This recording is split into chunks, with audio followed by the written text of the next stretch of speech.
It is starting now, 11 o'clock. Everyone, welcome to the Power Half Hour. And today we have a very special guest. He is 2012 a top 40 under 40. He's the director of development at Bucci Development, is a big developer here in Greater Vancouver. He has 20 years of real estate experience at the tender age of, what are you right now, 29 years old? 37. 37, okay. Nearly 20 years experience. Nearly 20 years, good for you, good for you. Well, thanks for spending some time with us today. And today we want to find out a little bit about, who you are, how you have succeeded in the real estate industry on the development side of things, and what you're going to share with us 5 things to really finish strong for 2020, such an interesting year. So without further ado, again, this is Troy Abromaitis. Welcome. Thanks a lot, John. I'll give you a little bit of a bio on myself if, John didn't cover a lot about me. I've got nearly 20 years experience in real estate, as John had mentioned. I've essentially worked in all areas of real estate. Currently the director of development at Bucci Developments. We're a local multifamily home builder that operates in both Vancouver and Calgary, so essentially in Western Canada. I also do a lot of volunteer work as well, in my personal spare time, just because I enjoy giving back to the community. I sit on a few boards. Some are industry specific, some are not-for-profits. A few years ago, I was the president of the Real Estate Institute of BC, and I also enjoy mentoring as well. So that's a little bit of background on myself. John, you sent me a list of questions. Did you want me to go through those in order, or how did you want me to tackle this? Yeah, so we'll just kind of flow with the conversation. I want to know, all those experiences, thank you for sharing with us. How did you get started in the real estate industry? Did you start as a realtor, or did you jump right into a development? Well, yeah, I started as a realtor, but it was an interesting journey. So I originally had an interest in real estate when I was younger. I wasn't sure what I wanted to do. I actually lived in China for a year, and I taught English overseas, just trying to figure out what to do kind of between high school and college or university. In that time, I made up my mind that I was interested in real estate. Grew up in Vancouver. It's such an interesting place to be, and real estate is always extremely topical here, as many of you may be from Metro Vancouver or from other places or other markets, and you've probably heard of the Vancouver bubble and when is it going to burst and things like that. So I always found that interesting when I was a young man. I was also very lucky to have some mentors early on, so some successful realtors and successful developers that took the time to explain to me what real estate was to them and what they've done in their careers to be successful. I took the BCIT real estate program, and I just basically jumped right into real estate. My first job was working as a realtor's assistant, or kind of a project management assistant, and then kind of working my way up from there. So that was my first job right out of school. That was an interesting experience. I was working for a top realtor in Richmond, had about 150 listings at the time. And I was just basically told, manage the listings, work with buyers. There was a lot of buyers at the time, help out with project marketing, project launches and things like that. So I kind of got thrown into the deep end really early on. Mm-hmm. I did really enjoy the real estate sales and the real estate project marketing side of things. But I found after that year that I was kind of more interested in the product, and I was more interested in the development and the construction side, and a little bit less enthused about the sales and marketing side, because it's tough. John, for people like yourselves and other people on the call who are realtors or mortgage brokers, it's not easy work, and it's tough to be really successful at real estate. When you begin in the very beginning, the first, I think, 2 to 5 years kind of builds the cornerstone of your career. Mm-hmm. So, I was lucky that I had the opportunity and the experience to kind of deep dive into a very successful realtor's business and help him manage it. And, what also kind of turned me on to real estate development as well was this individual. He was shutting down his real estate sales business to start a development firm. And so that also piqued my interest in real estate development as well. So that's kind of a little bit of the background there. While I was working full time, after this 1 year, and then I had the opportunity to join a smaller boutique real estate development firm in Vancouver. I was also taking courses part-time while I was working full-time. So I was taking the Diploma of Urban Land program at UBC. I finished my bachelor's degree while I was working. I completed the appraisal program at UBC. I did all my real estate licenses. So, managing broker's license, property management license. So you name it, I have it, with the exception of strata. Hopefully there's no strata managers in the call. There's nothing wrong with being a strata manager, but that just didn't tickle my fancy. So I kind of nerded out, if you will, when it came to real estate education, but I really wanted to excel in my career. So I thought that, if I was interested in real estate development, I had to understand how real estate worked, kind of from a 360 holistic perspective. That's awesome. So you basically, you know the in and outs of everything. You've done the sales, and then you jumped into development, property management. You're also managing broker. So you basically know everything about the real estate development game and the sales game. And now your chosen field is to focus on development with Bucci, right? And that's all you're doing right now. I wouldn't say that I know everything, because you can never really know everything in real estate. I would say I know enough to be effective as a development professional. I'm lucky because I also have a really good team of people that I work with. The director of construction for the company, the director of sales, marketing, and leasing, Mike Bucci himself of Bucci Developments, just being able to work with such a strong team. I became much more effective by having a holistic understanding of the development process. So, I'm able to, have the conversations with construction, or have the conversations with sales and marketing and leasing, effectively. I think it can be a bit of a challenge if you are working with a team, like say you're a real estate team leader, like John. I know that you are a very successful real estate professional in your own right. Probably one of the best in Vancouver, as far as I know. And that's why I'm happy to be, become friends with you through, another mutual friend introduction. But, when you're a successful realtor and you hit a plateau, you realize you don't have enough time in the week to do the deals that you want to do, or you're coming up to burnout, or whatever the case is. You realize that you need a team to help you. So, you'll hire an unlicensed assistant, or you'll hire a licensed assistant, or you'll partner up with another realtor, or, you might partner up with a mortgage broker because you kind of feel there's a synergy between the two of you. There's lots of ways to tackle real estate. And so what I've found is teamwork, at least in the development field, is paramount to success. And so again, I've been very lucky because I have such a broad depth of knowledge. I'm able to work well with the team that I work with, so that we can deliver, like some really exciting communities kind of throughout Western Canada. So. Yeah, good stuff. I mean, it sounds like through your journey, you were, you put yourself in the right place at the right time. You found some mentors, and that's how you were able to excel. Now, at 16, 17, almost 20 years in the game, how do you keep the grind going? And you're so positive. Every time I see you, just have a big smile. How do you keep that going? Yeah, that's a good question. A lot of coffee. I probably drink about, and this is no word of a lie, probably about 8 or 10 espressos a day, if not double espressos. I don't recommend it for anyone. You have to have, I think, a strong heart for this. In all honesty, when you love what you do, it doesn't really feel like work. So I've always been really interested in real estate, and I've always had a passion for it. It's so broad and so multifaceted. And, from a development perspective, there's always new ways to develop. There's new ways to build. There's new ways to sell homes, to market homes. And the industry in itself is it's always innovating.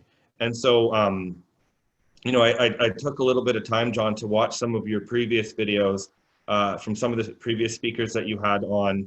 When Louis, for example, in one of the videos that you had him on for, he mentioned that, back when he started, that, it was fax machines and, it was a variety of other technology that we don't have today. And, you know, in development, it's pretty much the same thing. When I started as a realtor and when I started in real estate development, they didn't have the MLS that we have today, which is kind of funny to think about. I don't know if any of you on the call are familiar with Microsoft DOS, but there was a DOS-based MLS system for MLS about 16, 17, 18 years ago. And it was actually a very effective system because it's really fast.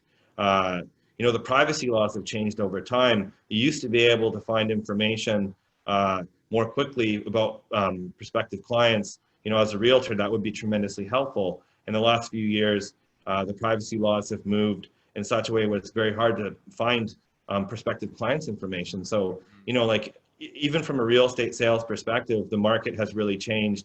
And then with the advent of Zoom, you know, and other people utilizing other, you know, online formats for communication, things have really changed. If it wasn't for COVID-19, I don't think that we would have such a technological adoption, you know, amongst almost, you know, the entire population, you know, of professionals. So it's really interesting. I never thought a year ago I would be on a Zoom call with you, John, you know, talking about real estate. I mean, this was totally unheard of. People were doing telephone calls and coffee meetings, and they were, you know, sending emails or whatever the case is. And now it's just, you could do a Zoom meeting, you could have your screen shared, you could walk them through the contract on Zoom, you could have them sign virtually by sharing the screen back and forth, making sure that all of the documentation is signed, sealed, and delivered, and they can have a copy of the contract during the call. I mean, that to me is crazy. So, you know, that's one of the interesting things I think about real estate as being innovative and adaptive and flexible. I mean, from a development perspective, you know, which is kind of where I focus my time now, look at Built Green, look at LEED, look at Passive House, and, you know, all of these changes towards more energy efficient buildings. And, you know, that to me is really interesting as well. Not to bore you with the details on that. If you're a salesperson, you know, or a mortgage broker, you know, it's an interesting fact to sell, to say, oh, this is a passive house building, or, you know, this building is LEED Platinum, or things like that. So just being able, you know, to be involved in real estate just in such, you know, breadth and depth as I am, to me, kind of keeps me going. And what I love about it most is that I always get to keep learning. I'm not doing the same thing every day. It's, you know, one day I'll be working on a property acquisition, and another day I'll be meeting with a banker and we'll be talking about finance, or, you know, I'll be working with the sales and marketing team on a leasing strategy or designing leasing space with them. And, you know, I might be having a conversation with the construction department like I was this morning about signage for commercial retail units, you know, and how to best set that up so that the, you know, the lease space will be successful from a marketing perspective. So, you know, it's, from my perspective, being able to kind of be in the know on, you know, every aspect of the real estate, from acquisition through to concept, through to construction, completion, turnover of the keys to the end homeowners, is pretty amazing. It's amazing to see a community come together. So that's kind of what keeps me going. That's perfect. And I guess it's, you know, guys, if you're getting burnt out, if you think like it's monotonous, you know, because of routine year after year after year, you know, for 20 years for Troy, he keeps learning new things, right? And he keeps himself fresh. And so you don't get bored because you're always learning new things. And he drinks 8 cups of coffee per day. So that keeps him going as well. Now, because I'm asking for myself now, with this type of climate, you know, your routine is always the same. You can't really go out of town. How are you avoiding burnout at this time? I'm spending a lot of time with my girlfriend. You know, it's nice to be able to take time to reflect on you know, kind of life as it is, right? I'm also spending a lot of time with family and friends, more so than I did before. I mean, you know, as a real estate professional, you know, as you all are on the call, you know, you could do 40, 50, 60-hour weeks plus, you know, depending on how busy you are, how driven you are, or, you know, just, you know, where your clients are taking you or your clients' needs, whatever the case is. So it's kind of an interesting story for me. So I actually went into work every day during COVID, during March. Like as soon as they shut down the office, I continued to come. Every day I came in from 9 to 5. I was the only one here most of the time.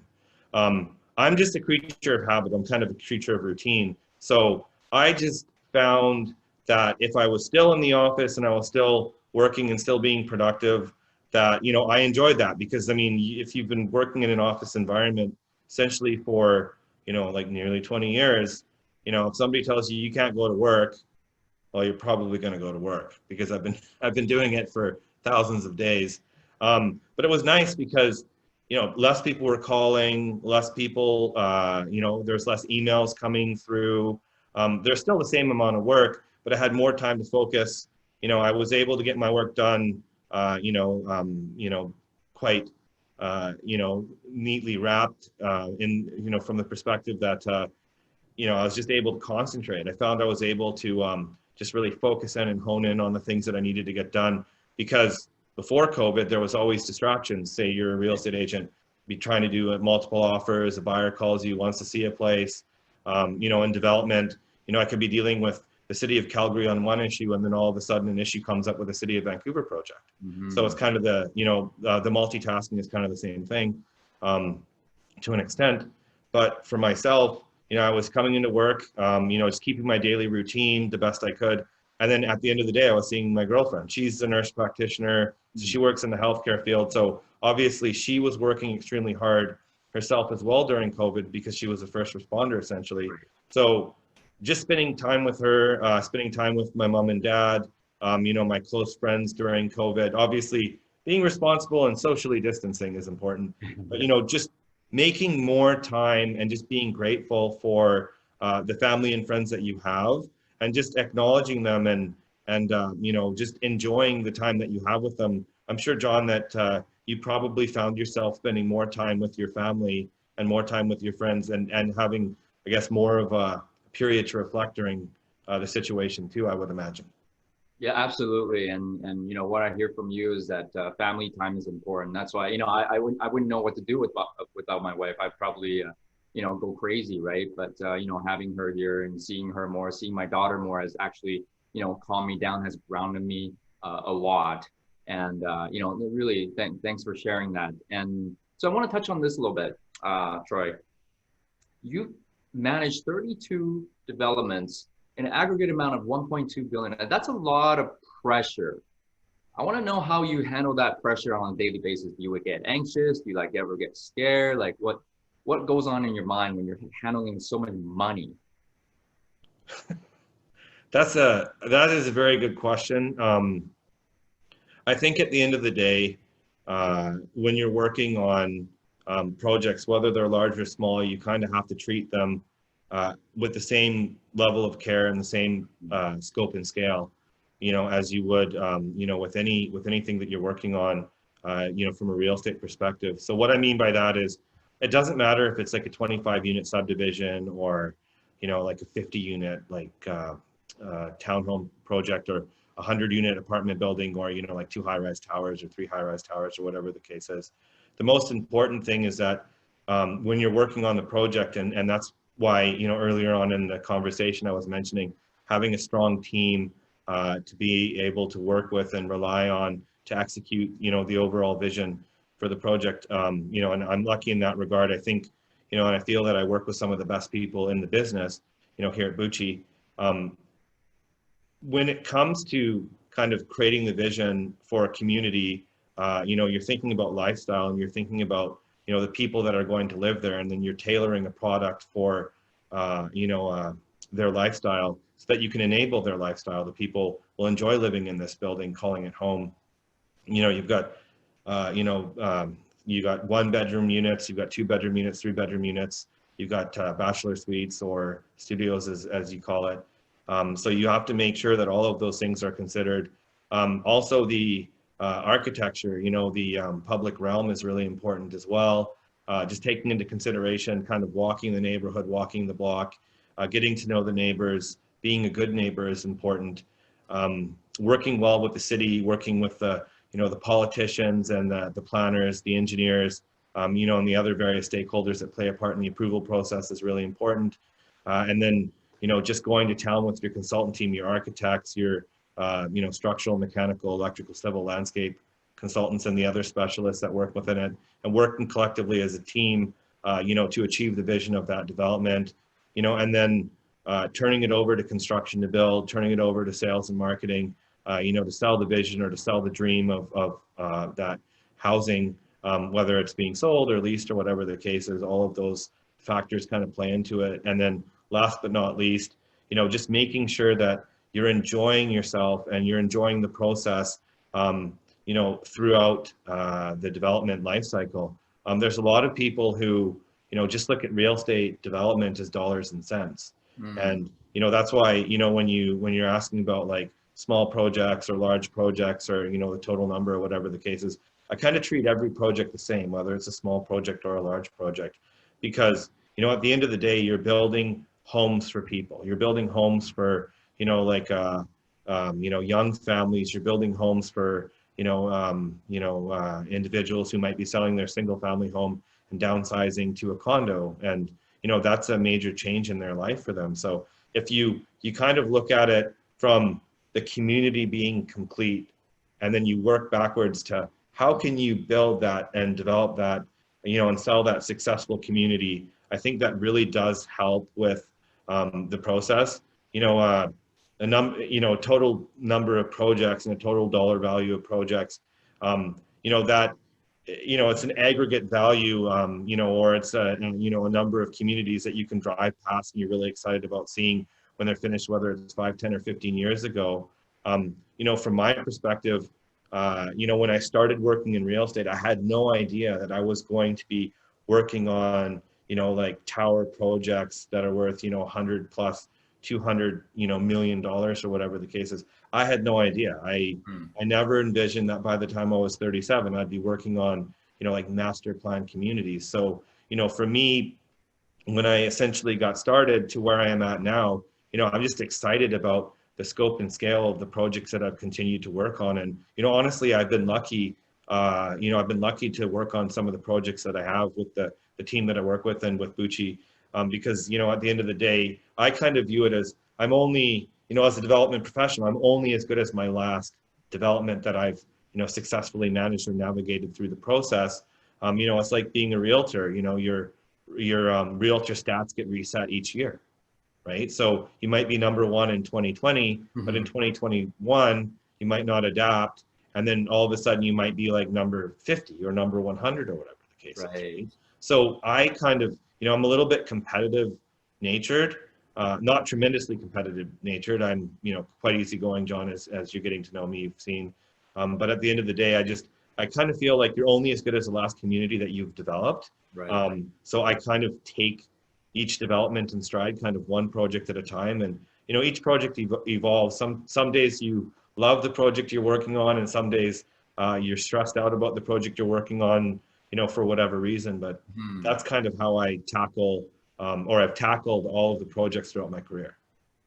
That's awesome. So it sounds like you had a very clear vision in mind of what you are trying to achieve, and then unfolding it backwards, reverse engineering it. And at the same time, really focus on the process, the journey, instead of the end goal, and not get disappointed along the way. And you're actually inspired every step of the way because you know what the end goal is, right? Yeah. And to me, it doesn't matter if it's a small project, a medium-sized project, or a large project. I'm just excited to work on real estate, right? I mean, different cities, different project types, different communities, and not every project goes smoothly, and some projects just go, like far better than you ever anticipated, right? So that's kind of the interesting thing about real estate. I mean, like as a real estate professional, you could have 10 clients that are exceptional, and then you could have one client that's taking up a lot of your time. Or as a mortgage broker, you could have 20 clients that are very, very complicated, and then you have one client that you just find it refreshing, and you're excited, you're reinvigorated to work again, right? Kind of thing. Real estate's tough, and from my perspective, working in kind of almost all the facets of real estate, it's just interesting to see everyone who's involved and kind of what they bring to the table. So That's awesome. And congratulations on your success, as always. And then, again, I'm just really inspired by people who work for so long in real estate. It always keeps a smile on their face. I'm inspired by that. So finally, Troy, how do we finish 2020 strong? That is a very good question. So my first recommendation would be to not get COVID. You can avoid getting COVID, you will definitely finish 2020 strong. Okay.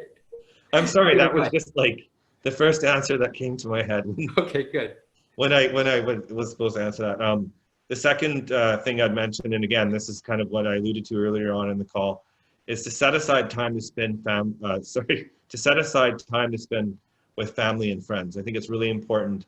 There's a lot of discussion right now about social fatigue and social burnout, Mm-hmm. because you're seeing floating heads on the screen all the time. Like I see a dozen floating heads on my screen at the moment, and some people weren't hardwired for this type of communication. So don't do a Zoom call and just do a regular telephone call, because we're more programmed for that. Just make, like, after this call, call your mom, call your dad, call your brother, call your sister. Plan a romantic evening for your partner, or plan a family outing for your kids and family. Like that, if you haven't done that in a while, I'd highly encourage you to do that. Things like that, I think, appreciating the small things in life are really important, especially, in the crazy pandemic times we're living in. The other thing I would say is find ways to work smarter and not harder. So, Zoom, like I was saying earlier, is a really good example of, how to work smarter. If you can take your clients through, the homes that you need to take them through, or if you're a mortgage broker, you can walk them through the transaction online in a more streamlined process or a more automated process. So it makes things easier for you. Like, think of how much more productive you can be. I was mentioning earlier, doing a Zoom call and walking a client through the contract, and then flipping back and forth, sharing the screen, getting them to initial on all of the contract changes per se, or, in real time, amending the purchase and sale agreement while they're on the call with you, and then flipping it over to them right away so they sign off on it. Like, I think these type of, efficiencies are, like real game changers. I would also say keep looking for opportunities. The weird thing about this pandemic is there are certain, sectors of, various industries that are going gangbusters right now. And then Right. there are other industries, and other market sectors that are, just hurting, unfortunately. So, if you're a real estate professional and there's a niche that you work in, and there's a way that you, haven't thought about to tap into it further, maybe you're a single family salesperson and you want to get into the condo side of things, or the townhome side of things, or you're a residential realtor who's thinking about dabbling in mixed use commercial, or on the flip side, you're a mortgage broker who mainly does, like A business, and you want to get into B business, or you're thinking of getting into the commercial financing side of things.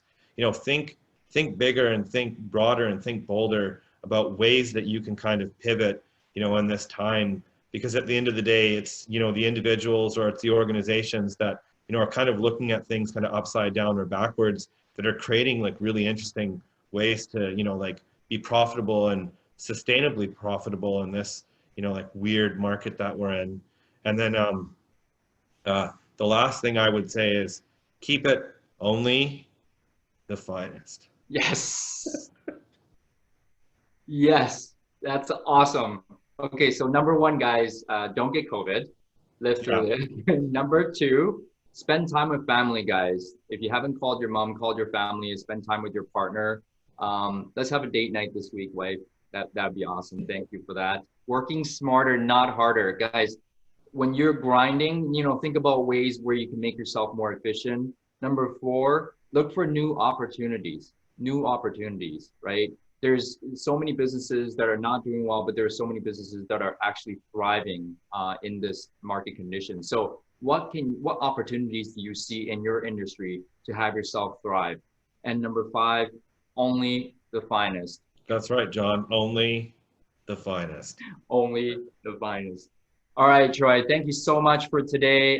Phenomenal and very inspiring. How can we contribute to you? How can we, maybe bring you deals, the agents that are local to you? Well, in about a year and a half or 2 years, we'll be selling a project called Garden Drive in East Vancouver. We'd love to see all of you there if you have clients who are interested in purchasing a quality built home. If you have clients potentially in Calgary, we'd love for you to send them our way as well. We're a quality home builder. Gucci's been around for 3 generations since the early 1950s. For me, John, there's not really much more you can do for me. Your friendship is, always appreciated. Thank you. So, I'm extremely grateful for that. You can check me out on social media, Instagram, Troy MacBeth, Troy MacBeth. Facebook, Troy MacBeth. That's all my social media. I'm not as exciting as you on social media, John. Thank you, thank you, thank you. So guys, follow Troy on social media, and what a big contribution you are today. Very inspiring. Let's finish strong, finish 2020 together. Don't get COVID. All the best, guys. Have a great day. Thank you, Troy. Thanks a lot.